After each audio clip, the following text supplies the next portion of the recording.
Good afternoon, everybody. Good afternoon. As you all know, we are closely tracking Hurricane Ian, and the President has mobilized the full force of the United States government to support the people of Florida as they prepare for this storm. The FEMA administrator and I just came out of the Oval Office, where the President also held separate calls with Mayor Jane Castor of Tampa, Mayor Ken Welch of St. Petersburg, and Mayor Frank Hibbard of Clearwater. They discussed planning and preparation for Hurricane Ian. The administrator is going to give a little bit more of our conversation in just a moment. The President underscored his commitment to the people of Florida and made clear that impacted communities will have the full support of the federal government to augment state and local emergency response efforts, and emphasized the importance of encouraging families to heed evacuation orders. There will be a full readout of the calls later today in just a moment, but again, the administrator will actually share a little bit of that readout in a moment.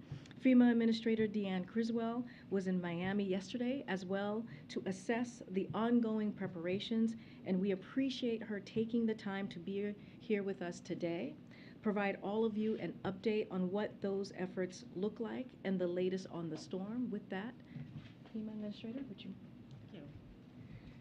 Thank you. Good afternoon, everybody. As you just heard, I did join the President in his conversation with the three mayors in Florida. And what he spoke about with them was making sure that he understood what their needs were, and he wanted to hear from them on what their potential impacts were going to be. He asked about their progress with the mandatory evacuation orders that are in place, and he really wanted to make sure that the mayors knew that he has committed the full force of the federal family to make sure that we are there to support them in what they need, and that they can reach out to me, they can reach out to him anytime with any needs that they may have in the aftermath of this storm. So a little bit about the storm. As of this morning, the National Hurricane Center upgraded Hurricane Ian to a Category 3 storm, which means that's about 125 mile-an-hour winds. Ian is moving toward western Florida at approximately 12 miles per hour, and at this time we are expecting landfall somewhere between Fort Myers and Tampa. By the time it reaches the shores of Florida, the storm is going to slow down to approximately 5 miles per hour, and this is significant because what this means is that Floridians are going to experience the impacts from this storm for a very long time. I can tell you that our biggest concern as we wait for this storm to make landfall is storm surge. And I will note that storm surge is a leading cause of hurricane-related fatalities. Just in 2018, when Hurricane Michael impacted the Florida Panhandle, there were 5 recorded fatalities as a result of storm surge. So therefore, if people are told to evacuate by their local officials, please listen to them. The decision you choose to make may mean the difference between life and death. We won't just see storm surge, though, on the western coast of Florida. Hurricane Ian's path is also going to bring some storm surge to the eastern coast, somewhere near the Daytona to the Jacksonville area. In addition to the storm surge, we are also going to see significant rainfall with the possibility of up to 25 inches in some isolated parts of Florida. And as always, there's always a possibility for tornadoes. So the main message I have for everyone in Florida is that this is going to impact everyone in different ways. So you need to stay focused.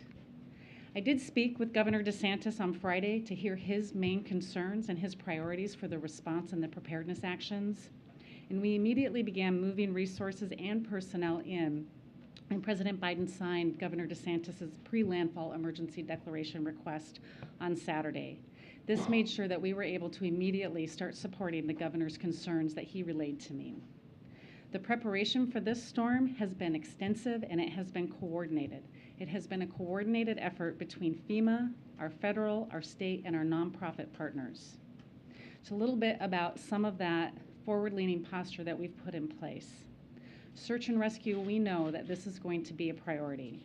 We have established a search and rescue coordination group that's going to be in Miami, and it includes members from FEMA's urban search and rescue teams, the Coast Guard, the Department of Defense, the Department of the Interior, as well as the state of Florida. These teams are going to coordinate search and rescue efforts by land, by air, and by sea. We have also pre-staged 128,000 gallons of fuel for immediate deployment, and we have moved a variety of generators of all sizes and types to help restore power to critical infrastructure after the storm passes.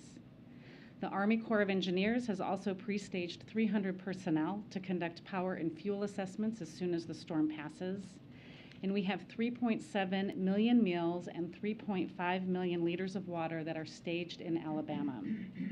There are also multiple volunteer organizations that are postured and prepared to support feeding operations as soon as it is safe to do so. The Red Cross, they have established 29 shelters right now for evacuees, and they are also prepared to open an additional 60 shelters if needed. And we have 200 ambulances from our FEMA contract that are already in the state working side by side with local officials, and we have 4 federal medical teams on standby. So while we are postured and ready to support Florida as they prepare for the impacts of Hurricane Ian, I want to make clear that FEMA's ongoing support to Puerto Rico's recovery efforts from Hurricane Fiona, as well as Alaska's recovery from Typhoon Merbok, is still ongoing. We remain focused on helping Puerto Rico restore critical services like power and water, and our staff remain engaged with families to help them through the application process. And I'm happy to say just now that the final 4 municipalities in Puerto Rico were just added for individual assistance, so now the entire Commonwealth has that available to them. Our teams in Alaska are also helping the state complete damage assessments and addressing emergency repairs as the state is preparing for their nearing freeze-up as the winter season approaches. As far as Hurricane Ian's path, it has become more defined, but as with any hurricane, it can still be unpredictable. This means that it is more important than ever that communities inside and outside of that projected path that you see, that you stay vigilant. And so my message to those who may be watching at home, get ready and do not underestimate the potential that this storm can bring. Know where you are going to get your information. Listen to your local officials and heed their advice. They are trying to keep you safe. Have a plan to communicate with your family. Finally, FEMA and our partners are here. We are ready and we are focused on meeting the needs of those that we are charged to serve. But we need the help of everyone that we are charged, that everyone at home, to be as prepared as they can be. I am confident that we have the right team in place as we work this emergency response to Hurricane Ian, and together we have the capability to meet whatever threats may come our way. Okay, we'll take a couple questions. Thank you, Director Criswell. You briefly mentioned Puerto Rico. There are still 750,000 customers without power in Puerto Rico. I know you authorized just in June $600 million, I believe, for an equipment for rebuilding the power grid there. There was something like $10 billion approved back in 2020. What's the status of the efforts to try to rebuild Puerto Rico's power grid, and had any of that taken place before this latest storm? Yeah, I was just in Puerto Rico maybe about 3 weeks ago checking on the recovery from Hurricane Maria, and what I saw when I was there is one cohesive team between the Commonwealth of Puerto Rico and the federal family that has been really focused on all of the recovery efforts, but primarily the power restoration. When we were there just last week checking on the impacts from Hurricane Fiona, what I saw there is they were putting power back as quickly as they could, but I think the important piece and what really stood out to me is what I saw them as they were repairing the down power poles. They were bringing back more resilient. They were putting them back with more resilient poles to withstand future impacts like we saw from Hurricane Fiona. We are committed to continuing to work with the governor of Puerto Rico in his efforts to make sure that we can rebuild this grid in a way that's actually going to be more resilient for future impacts. How long do you think it'll take to rebuild the grid? I think that we have done a lot of work in making sure that we've taken the time right now to do the plans, or the Commonwealth has, to do the plans to make sure that as they are rebuilding it, it's going to be more resilient. I think that the time, we'll get back to you on what the time frame is, but it takes time, right? Recovery never as fast as anybody wants it to be, but we will continue to work with them and expedite anything that we can to speed up that recovery. Has the administration, or will the administration, waive the Jones Act that would allow for a diesel-carrying ship to dock there in Puerto Rico to help provide necessary provisions of diesel oil to those there? Yeah, we are committed to doing everything that we can within our legal authority to support the people of Puerto Rico. And we know that the Jones Act waiver is one of those things. We have a legal obligation to ensure that each waiver request meets the legal requirements of Congress. And so any final determination on that will be made by the Secretary of Homeland Security. Given the pressure we've heard from the Puerto Ricans and the governor in that territory right now, what time frame should they anticipate that decision should be made given the urgent need for that oil? I know that they are actively working on that approval process or that consideration right now, and so I don't have a time frame for you right now. Okay. And just a curiosity, I know we've asked before, you spoke to several mayors down there. One of the mayors said that one of the primary concerns was complacency. I'm curious, the president spoke to big leaders. First question to you is about complacency. The second is you've spoken to the governor of the state. Why hasn't the president yet, or is there a scheduled call for the two men to speak, obviously, as they're the preeminent leaders of the country and of that state? I do have concerns about complacency. We're talking about impacts in a part of Florida that hasn't seen a major direct impact in nearly 100 years. There's also parts of Florida where there's a lot of new residents that have never experienced this type of threat. So my message to them is still take this very seriously, listen to your local officials, and those Floridians that have been through this before, help your neighbors that may have not had to go through this. Heeding the advice of your local officials is the most important. And as far as the conversation, the president directed me to contact the governor early on before we even did the declaration. I did that. My regional administrator is with the governor right now, making sure that we're understanding what the needs are, and our focus is on the current life safety needs that need to be met. Can you describe just the level of communication with state officials, and have there been anything unusual or any challenges with that? How would you describe it? Yeah, I think the communication that we have had with the state officials has been excellent. My regional administrator out of Region 4, Gracia Check, she is in Florida. She got there yesterday. She has been embedded at the state EOC working with the state emergency management director one-on-one to make sure we're understanding what their needs are. Again, she's traveling with the governor to a few areas today to make sure we're understanding what those needs. We've had a long relationship with Florida. Our Region 4 has had a great partnership with all of the emergency management team there. They've done a lot of work with the different municipalities and the counties, and I think the relationship is very strong. Is there anything different about this preparation compared to how FEMA normally prepares for hurricanes that approach landfall? Is there anything particular about the strength of this storm or where it's going to land that has changed how you prepare for it? I don't know if I would say it's changed how we prepare for it. I would say under this administration, the president has given me very clear direction that we are going to lean in and we are not going to wait to provide assistance. And that's exactly what we're doing for this one. That's what we have done for the previous hurricanes that we experienced last year as well. We understand that this is going to have some significant impacts, and we want to make sure that we have the right resources in place ahead of time to be able to respond immediately when it's safe to do so. Thanks. Related to Alex's last question, I mean, how has FEMA adapted its storm planning preparation or procedures to deal with increasingly rapid intensification of hurricanes? I mean, does it make it harder to respond to these? I don't know if it makes it harder to respond. I think where the difficulty comes in with this rapid intensification is the time that's available to notify the public to take the necessary action to protect themselves. What I find is that we have less time for states to give evacuation orders because of the rapid intensification of these storms. But what we're doing, and what I did here, is contacted the governor on Friday to make sure that he knew we were ready to support his pre-landfall emergency needs, and giving him the assurance that we would have funding available to support his actions, but also our ability to bring in the federal family to be ready to respond to them. You mentioned the ongoing operations in Puerto Rico and the recovery efforts there. Are you concerned that your agency is stretched thin right now dealing with that and preparing for what's coming to Florida right now? Do you have the resources and staff to handle the second storm? So we do have a lot of events that are going on right now. We're still supporting the recovery in Kentucky, and we're supporting the current recovery going on in Puerto Rico.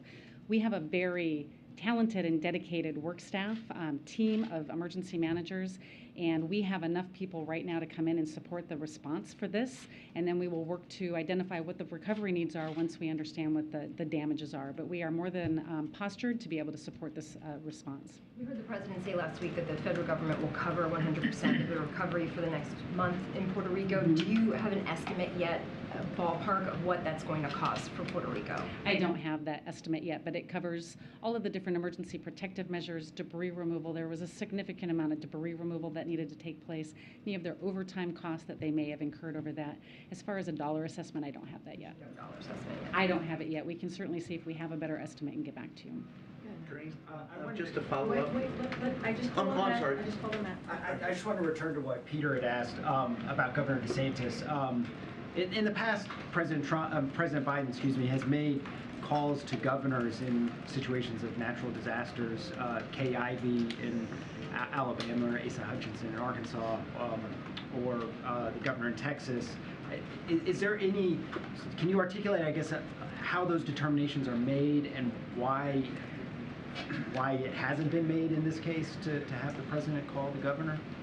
Yeah, the president is very focused on making sure that the federal family has the right resources available to support this. That is why I contacted the governor right away, and we have a team of my senior leadership that are embedded with the governor to make sure that we're supporting that. Our focus today is making sure that we have the right measures in place to support the life-saving activities that need to happen. Any conversations afterwards will need to be, we need to see what the damages are. But he's made conversations with the mayors, so is there any reason why not the governor? Again, we have a strong team that's in place supporting the governor right now, working side by side with him and his staff. We'll continue to stay engaged with him. Yeah, thanks. Just a follow-up to that.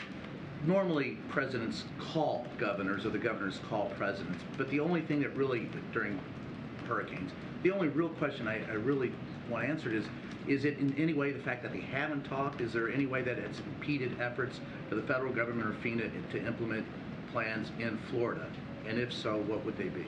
No, we are very focused on what the needs of Florida is right now.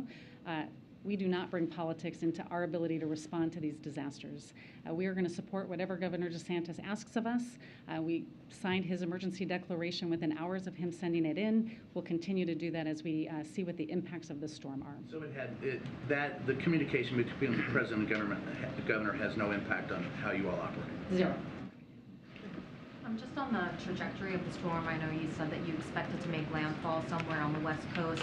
Is there an expectation that that could change in the coming, day or two? And if it were to make landfall somewhere else that isn't the area you described, what steps would need to be taken in order for those resources, I guess, to get quickly moved to other areas? And is the agency preparing for that? Yeah, I think that's an important question, right? We have a tendency to really focus on the cone and where it's going to make landfall. But as I talked about in my remarks, we are going to see impacts across the state of Florida, whether it's inland flooding from the large amount of rain that we're going to see, tornadoes and tornado watches that we may see in the southern part of the state later today, to the storm surge and the hurricane force winds that may impact the communities near landfall.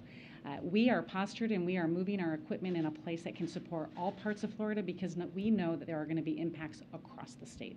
And just in terms of the agency's resources, FEMA has obviously been involved in working with the issue of influx of migrants across the country. Has that in any way put a strain on the agency and its resources and personnel, or do you at this moment feel like you have what you need to do that as well as natural disaster relief work?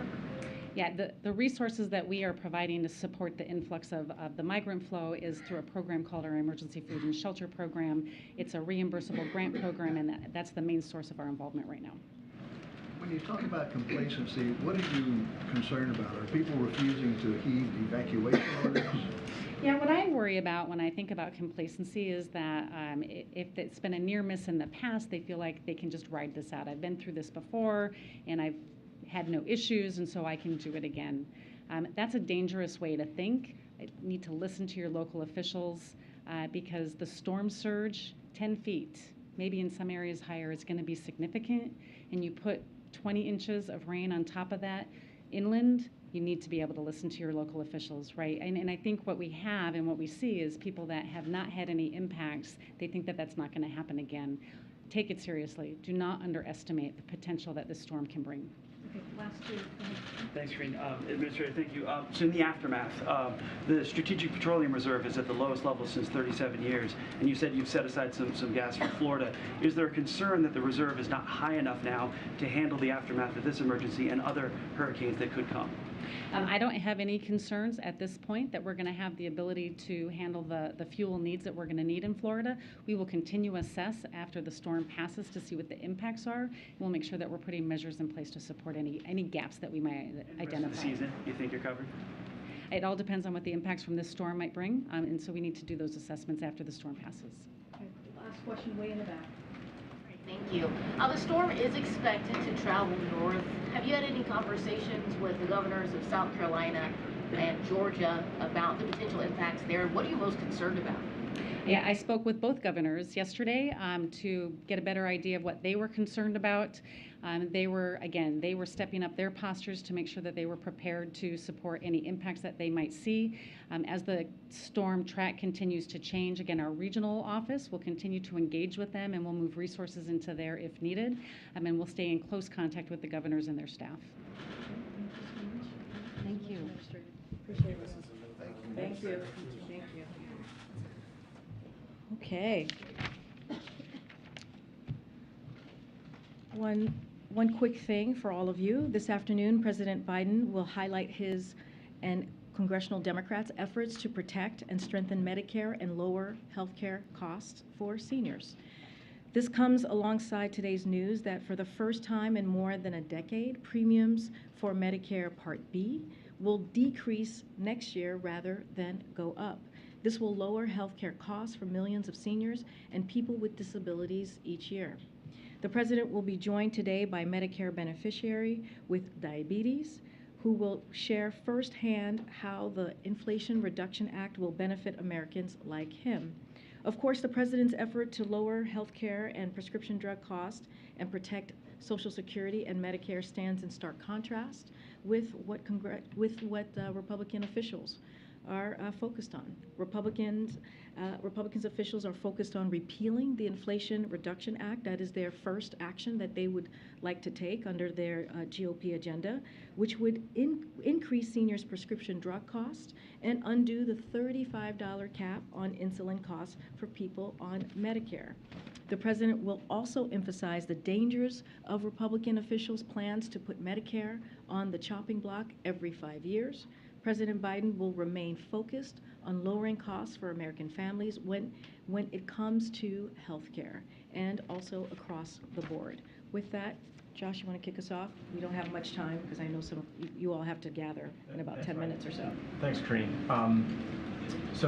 Poland's prime minister said that leaks in 2 natural gas pipelines running from Russia were an act of sabotage. Does the U.S. have any evidence of sabotage? What role is it playing in this inquiry? So I'm not going to get into going to speculate on the cause of this. It's not something that we're going to do. I know our European partners are investigating this, so we stand ready to provide support to their efforts once they have completed their investigation. As you all know, these pipelines weren't pumping gas into Europe at this time. NS2 was never operational, as you guys know. NS1 has not been operational for weeks because Putin has weaponized energy, and we have said this many times before. This just drives home the importance of our efforts to work together to get alternative gas supplies to Europe and to support efforts to reduce gas consumption and accelerate true energy independence by moving to clean energy economy. Secondly, Facebook's parent company, Meta, removed more than 1,600 accounts tied to Russian disinformation. It also took down accounts tied to Chinese disinformation. Does the U.S. believe that Facebook is effectively, incredibly policing its own network? So we'll say first that that we are confident in the integrity of our elections here. The U.S. government has been the integrity of the elections. The U.S. government has been focused on identifying and exposing foreign influence efforts and information operations. For instance, just a few weeks ago, the U.S. exposed how Russia has spent over $300 million just trying to influence foreign politics around the world since 2014.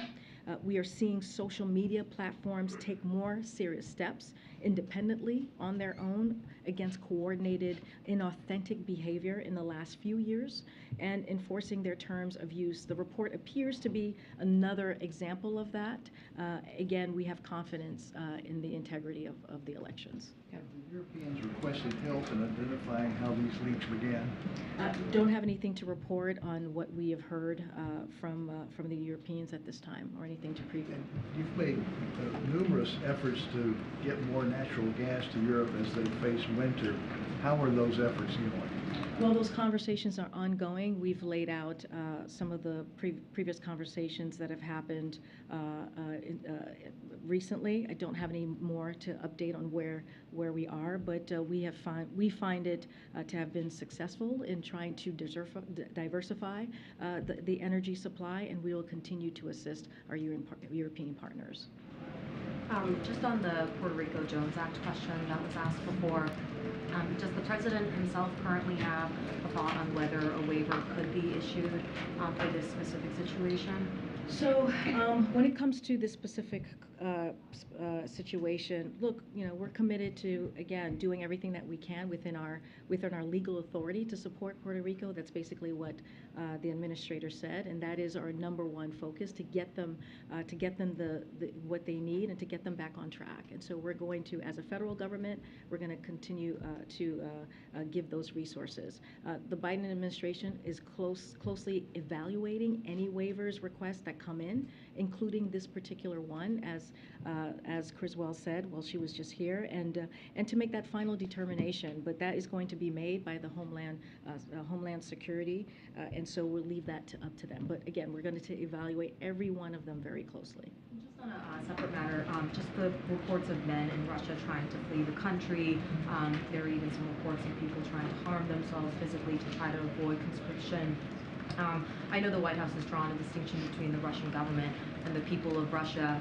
Does the president have a message to some of these men who are sort of desperately trying to flee the country? Is there anything that you would say to them? So, I mean, we've spoken about this a couple of times, and look, we are seeing protests in the streets of Russia. We are seeing people sign petitions, and I think the message that they're sending to us very clearly is that this war that Putin started, this war that was started by the Kremlin, is unpopular. And there are people out there in Russia, Russians, who do not want to fight Putin's war or put their lives or die for it. And so that has been made very clear. Their message has been made very clear. We continue to say to folks, I know there was a question that was asked about seeking refugee from persecution.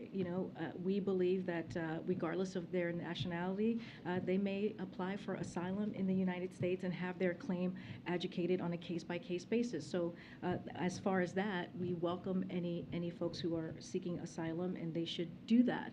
But again, we have talked about the bravery of the Ukrainians fighting this war for the past 6 months and how they're fighting for their freedom. And what we're seeing in Russia are the people of Russia who are saying they do not want this war. They do not support Putin's war. Again, and we have said this many times, there is one person who can stop this war, and that is President Putin. He's the one who started this unprovoked, brutal war, and it is up to him to stop it. What we're seeing right now is not strength; it is weakness from President Putin. Well, sorry. And welcome to the briefing room. I know. Thanks very much. Thanks for taking my question. A plaintiff in Indiana has filed a lawsuit trying to block the president's student loan forgiveness initiative, claiming that his tax bill is going to go up and cost more than the student loan forgiveness would be because of a program in Indiana. Any comment on that from the White House? And do you expect the program to move forward as planned this year? Well, look. So just to step back for a second. When it comes to the student loan debt relief, this is a promise that the president made on the campaign trail. And this is an opportunity that the president saw to give American families out there a little bit of a breathing room. You hear him say that often. You might hear him say that in just a little bit, how he has worked towards to make sure that the economy works for everyone and not to leave anyone behind. And so when you look at the student loans relief program, it is going to help tens of millions of people.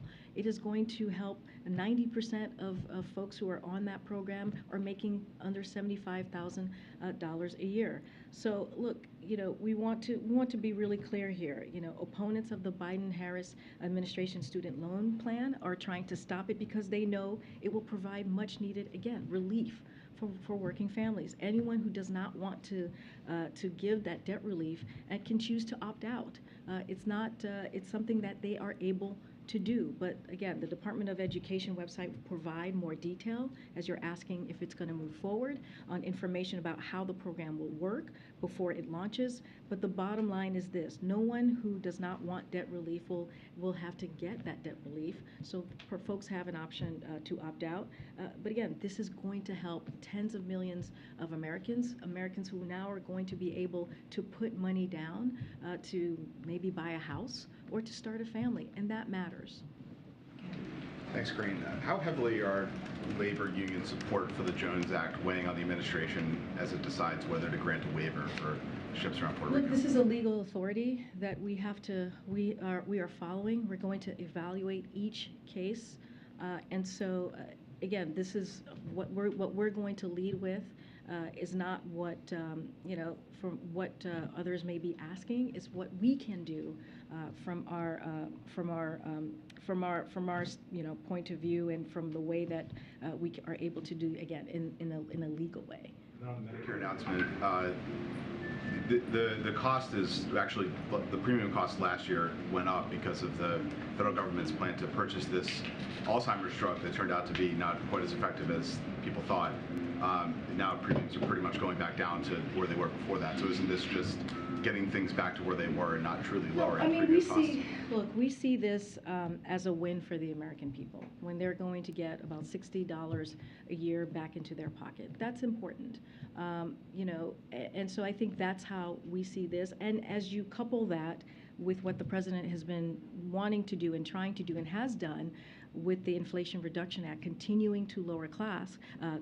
And if you look at the Inflation Reduction Act, it is right now the #1 piece of legislation that's clearly law that is dealing with an issue that the Americans are feeling every day, which is trying to figure out how we lower costs. We're going to hear from the president speak in just a few minutes.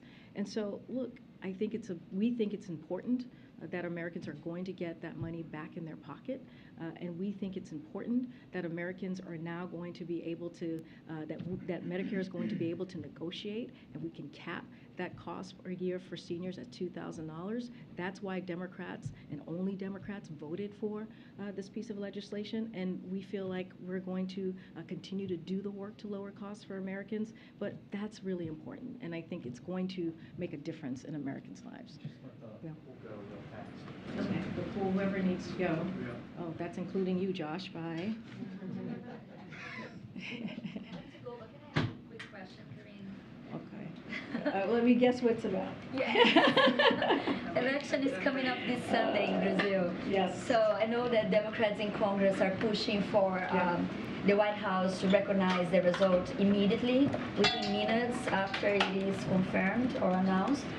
Is the White House planning to do this immediately? And is the White House concerned the result could be contested? So as you know, we're going to be monitoring these elections, as we have many elections that have happened in the last couple of weeks, in particular in Brazil. We're going to monitor them closely and have the trust in the strength of the Brazil's democratic institution. So we have seen recent reports of violence, and although the right to protest is fundamental in any democracy, the United States condemns any violence and urges Brazilians to make their voices heard in a peaceful manner. We believe that is important in this in this upcoming election. As a partner democracy in Brazil, or to Brazil, we will continue to follow the elections with the full expectation that they will be conducted in a free, fair, transparent, and credible manner, with all relevant institutions operating in accordance with the constitutional rule. Again, we will be monitoring this. Is the White House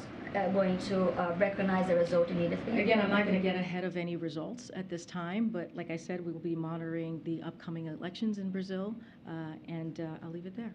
Thank you. Thanks so much. The CR doesn't have any funding that the White House requested on COVID or monkeypox. Has the White House given up on that funding? Is there another route for those funds, or is it time to be prepared to move forward without that kind of funding? So, look, our near-term priority is keeping the government open. We've been very clear about that to ensure that vital services to the American people continue uninterrupted. And we know that the shutdowns are incredibly disruptive and costly. There's still time for Congress to pass a short-term funding bill by this Friday's deadline, and we are confident they will do so. Look, so as you know, you've heard us say this for many months, that we've been very clear since early 2020, 2022, about our COVID funding needs, and have warned that without congressional action, we were going to be forced to make difficult trade-offs, as we heard from me recently about the testing, and be unable to take action that Republicans and Democrats support to have the United States lead the effort on the next generation of vaccine, the next generation of treatments. And that is exactly what has happened. And so we're not going to give up. We're going to continue every day that we ensure secure funding. We need to protect and build on the progress we have made. So we're going to continue that process. On another topic, can you give an update on what is the President's message going to be to leaders of the Pacific Island Summit, particularly as it relates to China later this week? So just to give you a little bit of preview, as we announced earlier this month, President Biden will host the first ever U.S. Pacific Island County Summit, which will be held here in Washington, D.C., as you just noted, this Wednesday, tomorrow, and Thursday. On Thursday, President Biden will discuss with Pacific leaders our broadening and deepened cooperation on key issues such as climate change, pandemic and economic recovery, maritime security, environmental protection, and advancing a free and open Indo-Pacific. The President will then also welcome the Pacific Island leaders to the White House, where they will take a family photo and join a dinner hosted by the President. The summit will demonstrate the United States' deep and enduring partnership. This is how we see this, as we are you asking me about our message? A partnership with the Pacific Island continues, and the Pacific region that is underpinned by shared history, values, and people-to-people ties. And we'll have more to share on that soon. But again, this is just showing our partnership with the region. As you have seen, the last 19 months, the President has had many conversations with world leaders. This is something that he feels is very important, that leader-to-leader conversation, and that's what you're going to see with the summit as well. And finally, if I could, does the White House plan to nominate someone for the IDB to replace the Trump official who was voted off yesterday? And kind of in that vein, has the White House been in touch with other shareholders of the World Bank to kind of take their temperature about David Malpass's remarks? So we don't have anything to preview on any personnel announcement at this time. Clearly, this is something that we're going to look very closely. We are always in constant communications with other leaders. I don't have anything to preview at this time. Students across Virginia today walked out of their classroom to protest the governor's new guidelines restricting the rights of transgender students. Does the White House support these students? So I haven't seen those reports, but this is a president that supports the LGBTQI+ community and has been supporting that community for some time now, as vice president, as senator, and certainly as president now. And he speaks always is proud to speak out against the mistreatment of that community. We believe, and he believes, transgender youth should be allowed to be able to go to school freely, to be able to express themselves freely, to be able to have the protections that they need to be who they are. Again, I have not seen these reports, but we can say with all confidence, and you all know, have covered him for some time, when it comes to this community, he is a partner and he is a strong ally, as well as the vice president. Okay, Rob. Oh, Rob, we gotta go. I'm sorry, guys. We had to go. I know. You want this question on Pakistan? Well, I wasn't going to, but all right. Well, I'll see you guys tomorrow. Okay. See you tomorrow.